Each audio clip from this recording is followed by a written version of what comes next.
We work with the world's best brands like Netflix, Pfizer, Unilever, Lego, Macy's, and publishers such as ABC, MTV, ESPN, Sky News, and HuffPost that use our platform to create interactive content for their audience. Today, I wanted to speak about not just what type of content we should be producing and how, but what landscape of stories are we producing it in? Because it is quite different one that it was just a few years back, and we can't ignore what's going on in the world, in the news, and we don't want to. Our consumers don't want us to either. We also can't ignore the changes in how they are consuming our content. In both, unfortunately, we can't escape bad news. So how do you touch on a touchy subject? Marketing in today's news cycle has become very challenging. We at Playbuzz are hearing it all the time from advertisers looking for brand safety beyond all else. But we are also seeing a bigger need for brands to be less safe, more socially conscious, to have a stand and a voice on important topics, to touch subjects that are less easy to tackle, and to speak to their audience in a way that feels more authentic. They need new storytelling ways in order to deliver such messages carefully and effectively. We will see how some brands and publishers are making tougher subjects more accessible to their audiences in ways that you can adopt as well. So Playbuzz help brands produce stories and experiences that users choose and want to consume, and to form an authentic dialogue with their audience. Today I wanted to discuss how you can use this dialogue, activating users and creating personal connection with them to address topics that are more difficult to market, more sensitive, less appealing, more complex. Brands often have to turn to more compelling stories in order to deliver such messages. And I want to offer you today one approach for how this can be done effectively and successfully. So I actually wanted to speak about interactive stories, interactive content, and why it is such a great way to tell a story that users actually remember and learn from. But I found with time that marketeers are not sure when to turn to interactive stories, and so I chose to focus on specific instances when we as marketeers need to convey more profound and complex messages, something more intricate than we have a new product or a new offering. I think that these are the cases where the ability to get users engaged and understand your content, your story, is more crucial, and where interactivity can be of hand. So, why are we referring to today's content landscape as the age of bad news? There's actually more than one reason for that. The first one, as we already said, is the inability to ignore the news cycle that is surrounding any content that we produce and impacting our audience sentiment online. It impacts where brands and marketeers run their content and ads. It also impacts the type of messages they need to convey to their audience. Marketeers need, on the one hand, to discuss difficult topics and deliver complex messages, but on the other hand, to keep their brand intact, avoiding saying the wrong thing or sounding detached. So how do you tell stories online in the age of bad news without still keeping a bold voice and sounding relevant? We believe that the key is dialogue. Not just telling your brand story, but also letting your audience share theirs as well.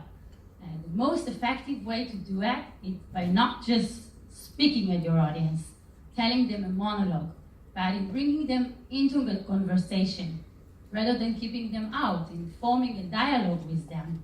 What I wanted to show you today is how you can use the ability to form a dialogue to really engage with your audience, make them more aware and active as they are consuming your content, is a great way to convey more complex messages that are not just standard new product announcements.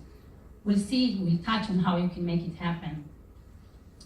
So here's an example for content that was not authentic. After Pepsi's ad showed Kendall Jenner stopping a protest with a Pepsi amidst the Black Lives Matter movement, the internet lit up in protest. It definitely united the internet, but not in the brand's favor. We also saw other brands not do well at touching sensitive topics, like Facebook and Uber. Good examples, on the other end, are Dove's Real Beauty campaign, Dick's Sporting Goods and gun control, Everlane, brands that are regularly showing that they care about subjects that matter to their audience.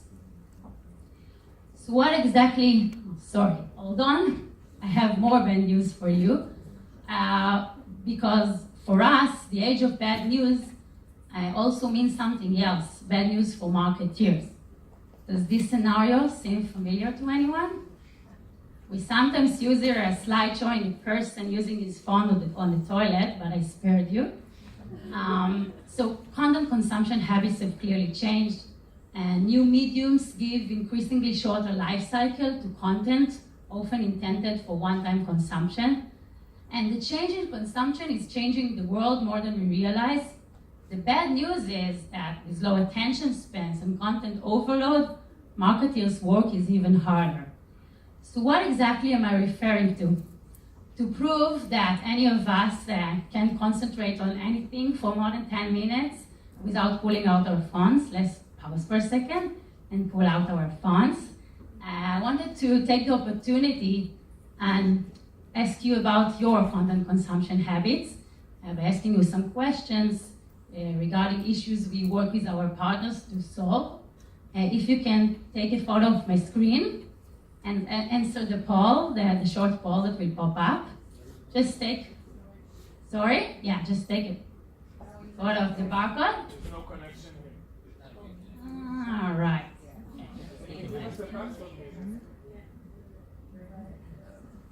Okay, let's see the poll like that. Okay, so how often do you read an article from beginning to end without distractions? Somebody? Not much as I should, not much as I used to every day? Okay.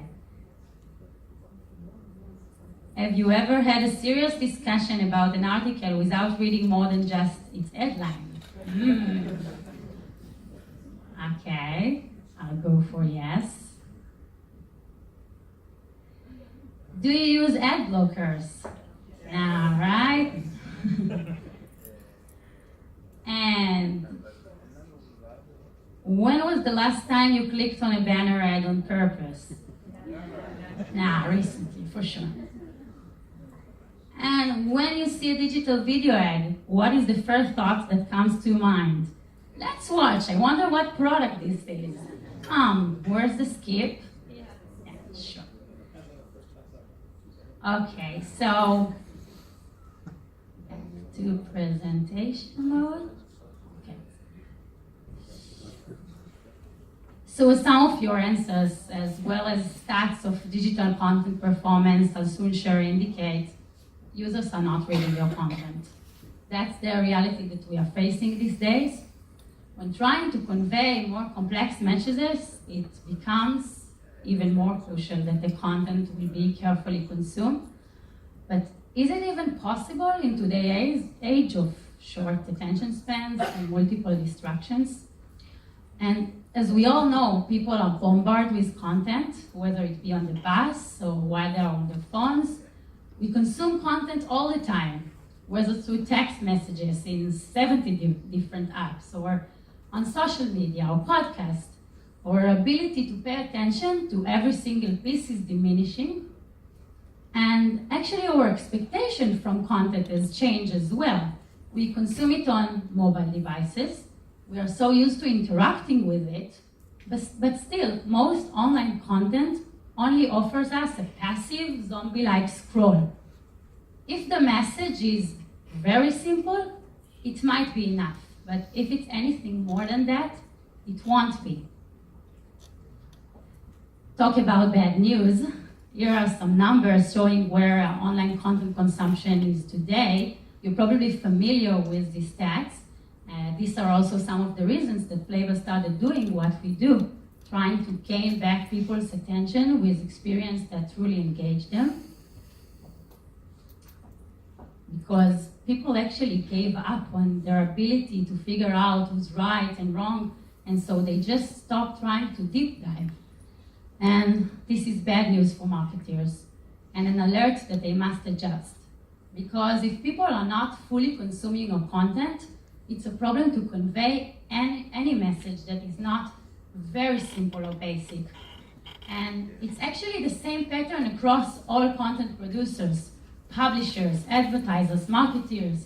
Consumption is changing, and they must adjust to the new reality of how people are consuming the content in order to deliver deep stories.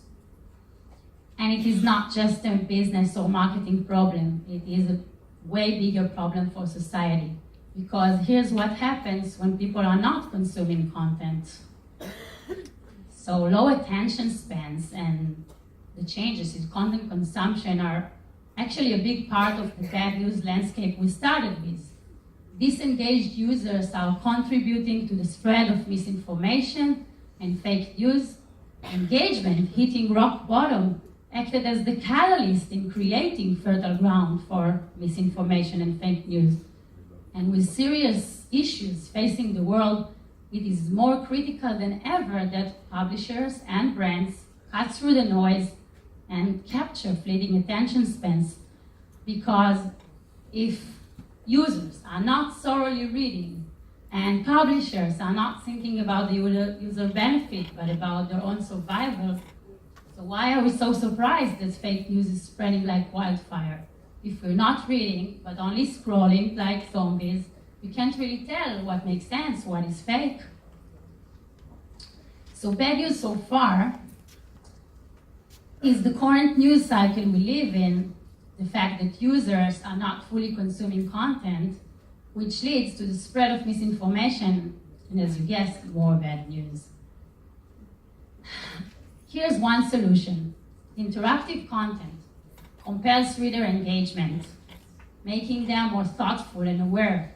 In turn, they become active judges of content rather than mere passive consumers. Fake news is here to shock, to cause reactions from audiences. It only broadcasts messages, but it doesn't engage with people. Interactivity, on the other end, make content into a dialogue rather than a monologue. Readers spend more time in it. Playbuzz is seeing averages of more than over 2 minutes. They are more alert, and they can understand and remember messages that are more complex and more intricate. I want to share with you one example of how we work with our partners to use interactive content in order to deliver difficult, complex messages in a way that is compelling, engaging, and memorable. Let's look at the example of HuffPost, who has been using Playbuzz globally to deliver news to their millennial audience. We actually did a case study with them around their Brexit coverage and found engagement rates about double than what they were seeing for similar coverage that was not using our interactive tools. An important insight here is also that interactivity does not take away from the integrity of content. Interactive content is a great way to make people remember your message, even if it's not a simple message you're trying to convey. It can be used to educate people around any topic, from pension plans to social awareness. The motor movements, the choices users make, activate a bigger range of brain areas than content consumed passively. Interactivity has also been linked to better content memorability. So we kept talking about bad news, but what is good storytelling for this day and age? So in order to create content that can deliver on a complex message, be memorable, be consumed, you need to remember these key principles. First of all, investing in visual-first content and tools that enable you to produce such content easily, quickly, and with no design and development skills required. Second of all, focus on interactivity. Readers want to take part in the content consumption journey. Make it a dialogue. Refocus your KPIs. Your metrics for success need to emphasize engagement and not old metrics like clicks and views. That means embracing data like time spent, completion of content, engagement rate, and more. And last but not least, make sure you provide a positive, a good experience to your users and not something they would rather avoid. Here are some Playbuzz benchmark versus the industry standards. And there's another advantage for using interactivity. User get a personal experience in which they learn something about themselves or the world, and you can learn something about them in the process, whether by asking them relevant questions or just by analyzing their engagement patterns. It is very valuable for targeting and user segmentation. So I wanted to share with you a specific case study for an unusual brand we at Playbuzz had the opportunity to work with. It's the UK counter-terrorism police. You can immediately tell it was not an easy subject matter to work with. Even for the Israelis among us, it may seem even trickier. This was the bad news cycle this campaign came out of when we launched it in 2017. The UK counter-terror police wanted a see something, say something type of campaign, or as they called it, make nothing happen, to get citizens more involved in the situation around them to take action. Here's what they would usually do: print ads, outdoor advertising, traditional ways to deliver this message. But are they effective? Do they involve and engage the audience? These were our solution for that. If you want people to react, let's create branded content that asks for their reaction. This is what interactivity can do. Get people to move, think, make choices. This campaign was created using our platform and distributed to our network of premium publishers. I want to show you an example of one story.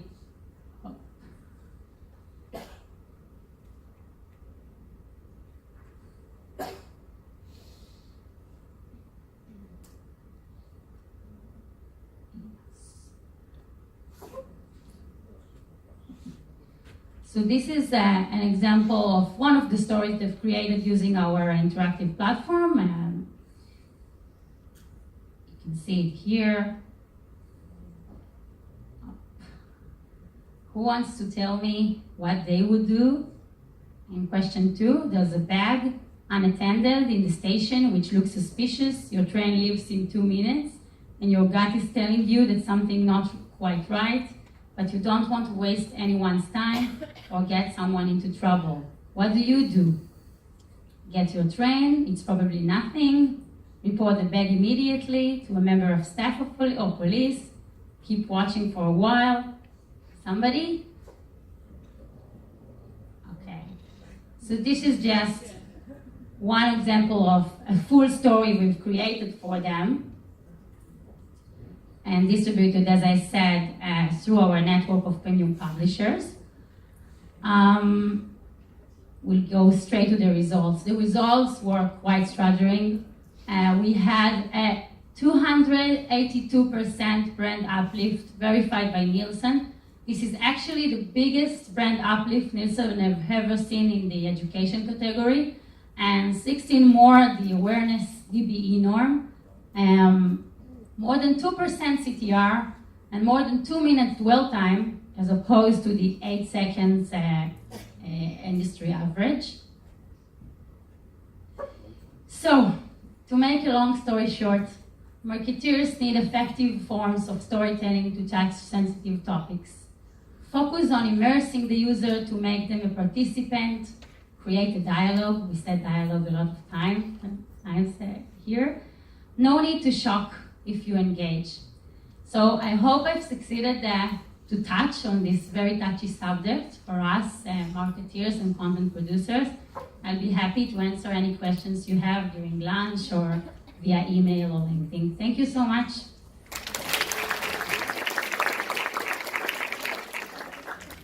Thank you very much. One more round of applause.